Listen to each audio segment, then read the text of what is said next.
Hari ni kita nak sembang pasal satu SUV elektrik yang sangat premium, Audi Q8 e-tron 55 versi tahun 2025. Tapi bukan review biasa. Kita nak fokus pada satu benda pelik, unik ataupun ergonomik yang memang rare dan hanya jumpa dekat model ni, terutama daripada perspektif rakyat Malaysia.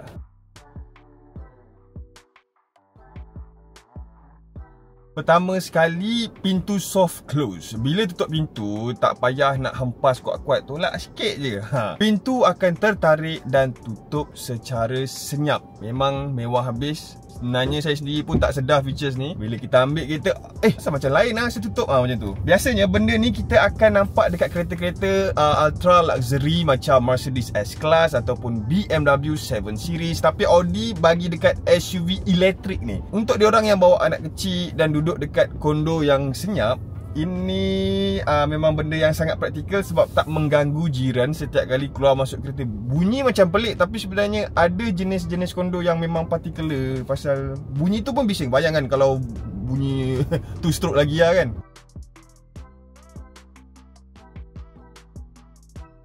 Audi Q8 e-tron dia ada dua port pengecas, sama dengan yang saya review sebelum ni, yang 50. Yang ni lagi particular lah, satu kat kiri, satu belah kanan. Dua-dua boleh guna AC, satu saja boleh guna DC fast charging dekat belah kanan. Dalam Malaysia kadang-kadang susah nak parking ikut port pengecas, especially dekat mall ataupun arena.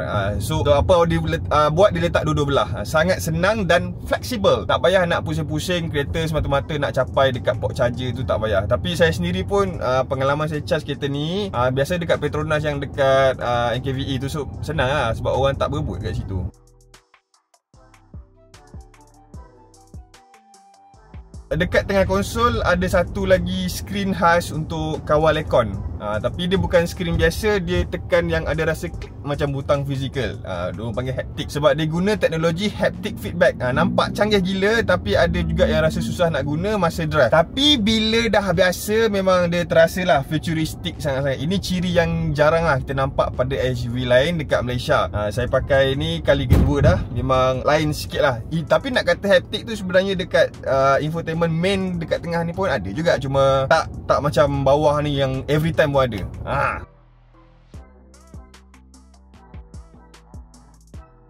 Yang next, yang paling aku rasa macam dekat Malaysia kan, dekat pasar Malaysia kita ada Q8, kita punya kereta ni Q8 e-tron 55 datang dengan side mirror digital. Cermin sisi digantikan dengan kamera dan paparan digital, dan paparan keluar dekat skrin OLED dalam pintu. Nampak macam kereta konsep, tapi ni memang production unit. Dah tengah pakai ni Masalah dia bila kita gerakkan kepala, angle pandangan dia macam tak berubah macam cermin biasa Dia take time nak adjust. Ambil masa untuk biasa, tapi bila dah pandai guna, view waktu malam kau akan appreciate sebab dia agak jelas. Sebab dia digital, so dia boleh cerahkan. Itu kelebihan paling ketara yang aku nampak bila pakai nak adjust tu kepala tu.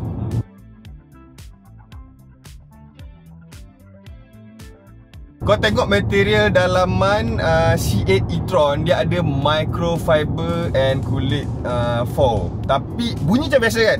Tapi menariknya, material ni juga digunakan dalam beberapa kereta elektrik daripada China. Kita tak boleh sebut lah, tapi nak katanya Chinese car dia banyak, of course lah, dia nak sama macam kita kan. Dia nak tiru, bukan nak tiru lah, maksudnya dia nak kata dia nak kena sama. So dia ada benda ni, tapi sebenarnya lagi baik. Semua bahan, semua rasa, visual dia premium habis. Jahitan kemas, pembukaan dia lembut, dalaman dia memang sedap. Dia ada kelas tersendiri. Sebab saya cakap macam tu, kita dah review banyak kereta, so nampak macam material sama, tapi bila sentuh memang lain, memang ke dalam macam tu. Chinese car dia tak ke dalam tau, dia macam papan. Tapi ini betul-betul soft touch. Dekat depan penumpang ada satu logo Quattro timbul dekat flashboard. Waktu malam dia menyala dengan ambient lighting. Fungsi dia tak ada. tapi dari segi estetik dia memang nampak exclusive for this RM500,000 kah. Ia buat kita rasa macam dalam spaceship. Ciri-ciri ini bukanlah benda penting untuk pemanduan, tapi ditambah satu elemen emosi dan personality kepada kereta.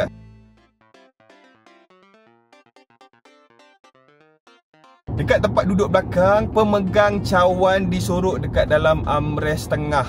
Tapi masalah dia agak cetek lah. Sebab depan ni dalam sangat.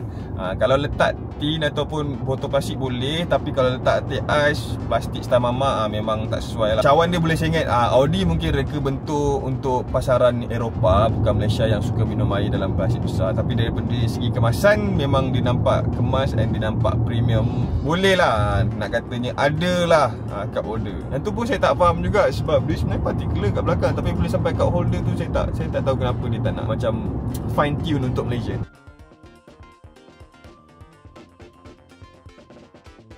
Pemandu dapat 2 sun visor, satu depan, satu tepi. Jadi bila matahari kan, dia betul-betul dekat sudut 45 darjah, dia boleh tutup dua arah. Ini ciri kecil yang sangat bergunalah dekat Malaysia yang panas sepanjang tahun, lembab sepanjang tahun. Tak ramai pengeluar kereta sebenarnya dia fikir sampai macam tu.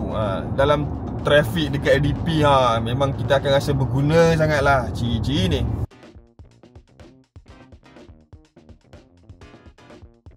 Armrest tengah boleh dilaras secara individu, kiri dan kanan berasingan. Jadi pemandu dan penumpang dia boleh tetapkan ketinggian ataupun sudut ikut keselesaan masing-masing. Ini sangat membantulah masa jalan jauh. Dah tak payah berebut, tak payah nak kompromi. Satu lagi contoh lah macam mana dia Audi dia betul-betul fikir pasal ergonomik pengguna. Memang nampak kat sini, selain peringkat holder, mana lebihkan segala-galanya.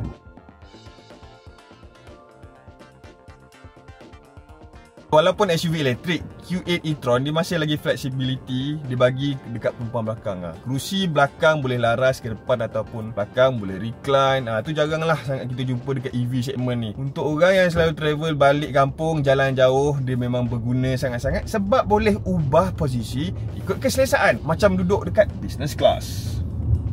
Tapi memang this is actually to those who can afford the business class anyway. Itulah dia 10 ciri pelik yang aku jumpa menarik ergonomik yang buat Audi Q8 e-tron 55 lain daripada yang lain. Bukan semua pasal horsepower, bukan semua pasal range.